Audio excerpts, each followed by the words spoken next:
आप देखो, आए दिन ना हम न्यूज़पेपर में यहाँ वहाँ टीवी में चोरी की बहुत सी घटनाएं सुनते रहते हैं। हम सुनते हैं सोना चोरी हुआ, पायल पैसा चोरी हुआ, गाड़ी चोरी हुआ, मोबाइल चोरी हुआ, बहुत सा चीज़ चोरी हो जाता है, लैपटॉप चोरी हो जाती है, पर्स चोरी हो जाता है।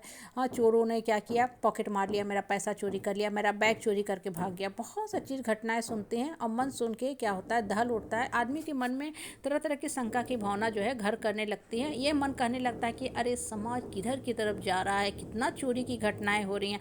घर से बाहर जब हम निकलते हैं तो अगर सोने का कोई आइटम गले में डाले हुए हैं, कान में डाले हुए हैं, तो उसको खोल के जाते हैं कि कहीं मेरा भी सामान चोरी ना हो जाए। अब देखो, ये तो ही चोरी की बात, ठीक है, किसी आइटम की चोरी होने की बात। लेकिन कभी क्या किसी ने ये चीज़ सुना है, बोला है, कभी न्यूज़ में भी देखा है, न्यूज़पेपर में पढ़ा है कि मेरे घर से गीता चोरी हो गया, मेरे घर से रामायण की किताब चोरी हो गई? नहीं, नहीं, कभी किसी ने नहीं सुना है। हालांकि गीता में आपने 500 रुपये का नोट डाल के रखा था, 2000 का नोट डाल के रखा था, वो चोरी हो गया होगा। लेकिन गीता का किताब, रामायण की किताब या कोई पवित्र किताब पूजा के स्थल पर रखी हुई है, वो कभी भी चोरी नहीं हुई होगी। किसी ने आज तक सुना है ऐसा न्यूज? अपवाद में भी कोई भी इंसान नहीं कर सकता है कि हाँ हमने XYZ घटनाएं सुनी जहाँ पे दिखाया जा रहा था कि गीता का किताब चोरी हो गया, रामायण की किताब चोरी हो गई। नहीं चोरी हुआ हो, कभी नहीं हुआ है, ना होगा। अब देखो, ये जो छोटी सी बात है ना, हमें जीवन की गौर करो तो बहुत बड़ी शिक्षा देती है। क्या शिक्षा देती है? ये शिक्षा देती है कि जो पेरिसेबल आइटम है, जो छूटने वाला है, सोना है, चांदी है, पैसा है, या जो भी XYZ आइटम है, वो चोरी किया जा सकता है। लेकिन ज्ञान ऐसी चीज़ है जिसको चोरी नहीं किया जा सकता है। जो गीता की किताब है, रामायण है, वो सब क्या देती हैं? ज्ञान देती हैं। और ज्ञान जो पढ़ता है ना, वो चीज़ें उस इंसान के दिमाग में फिट होती है, ठीक है। और जो इंसान ज्ञानी होता है ना, वो कभी चोरी का काम कर ही नहीं सकता है। और अज्ञानी आदमी होता है ना, वही चोरी चकारी या गलत काम में संलग्न होता है या गलत ढंग से पैसा कमाता है। और जो बुद्धिमान आदमी होता है, जिसके अंदर की चेतना जागृत रहती है, आत्मा जागृत रहता है ना, वो कभी भी गलत काम के प्रति अग्रसर नहीं हो सकता है। उसकी आत्मा उसको वहीं पे रोक देती है कि तुम गलत मत करो, ये काम तुम्हारे लिए नहीं है। कहने का मतलब क्या है ना, कि आपके लाइफ में ना जो रियल एसेट है, संपत्ति है, वो आपका ज्ञान है।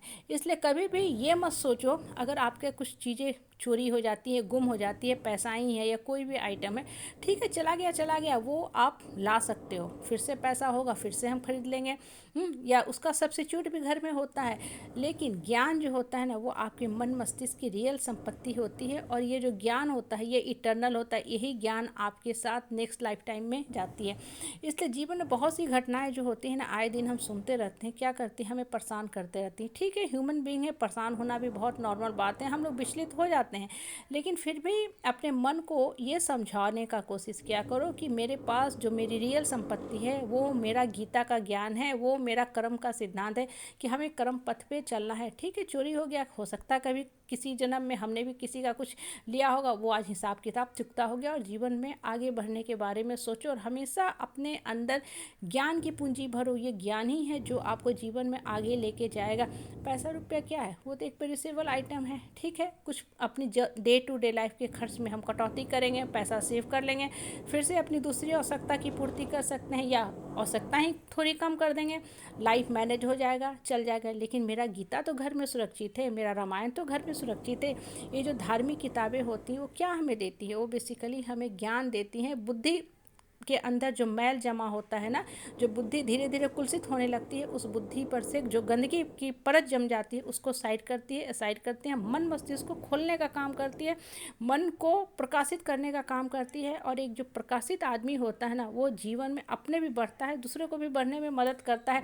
इसलिए हमेशा ये चीज़ मान के चलो कि ठीक है, आपके पास धन संपत्ति कम है। बहुत बार होता है कि हर इंसान के पास बहुत ज़्यादा पैसा नहीं होता है, जीवन में बहुत संघर्ष करना पड़ता है। मन के अंदर कुंठा की भावना घर करने लगती है कि हम कैसे जीवन चलाएंगे, इतना लंबा जीवन है, कैसे मेरा काम होगा, मेरे पास पैसा की कमी है, मेरे पास ये आवश्यकता की पूर्ति हमें करनी है, मेरे पास पैसा नहीं है। थोड़ा सा स्थिर बैठो, शांत मन से बैठो, चुपचाप बैठो, मन मस्तिष्क को खोलने का कोशिश करो। ज्ञान की जो किताबें हैं, गीता की किताबें हैं, उसको स्थिर भाव से पढ़ने का कोशिश करो। और सिर्फ पढ़ो मत, ये ना कि गीता पढ़ के रख दिए, उस पर चिंतन शुरू करो, मंथन शुरू करो, सोचना शुरू करो। जब आप चिंतन शुरू करोगे ना, तो ज्ञान की जो पूंजी है ना, वो आपके आत्मा से खुलना शुरू होगी, निकलना शुरू होगी। और आपको आत्मा ही सही गाइड करेगी कि जीवन का ये सही रास्ता है, इस रास्ता पे चल के तुम जीवन में आगे बढ़ सकते हो, अपने लाइफ को ब्यूटीफुल बना सकते हो।